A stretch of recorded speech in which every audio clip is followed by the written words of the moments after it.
And a partial victory for cop killer Michael Astorga in his fight to stay off death row.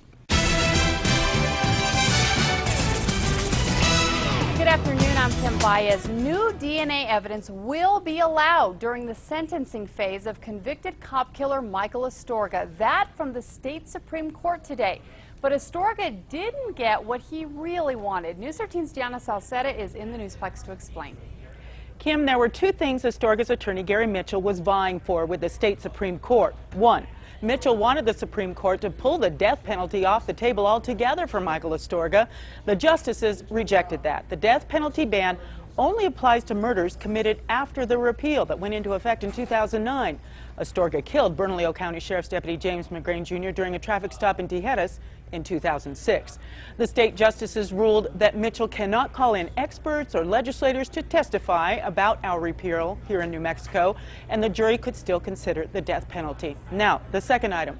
Mitchell wanted to allow new DNA evidence that he says would prove Astorga's innocence. Are there limits on what you intend to propose?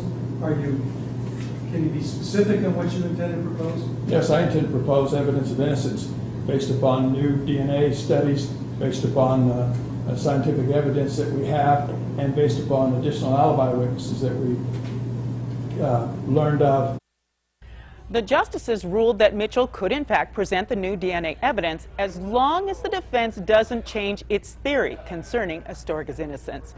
Astorga's attorneys have said all along that it was not Astorga but someone else who killed Deputy McGrain. At 5:30, I'll explain why Mitchell says this new DNA evidence backs that up. Back to you, Kim. Okay, thanks, Deanna. Now, sentencing for Astorga was scheduled to begin September 12th, but prosecutors and Mitchell say that could be delayed by weeks because of today's ruling. Now, even if the jury buys Astorga's argument that he is not the killer or that the death penalty would be unfair, he would still get life behind bars.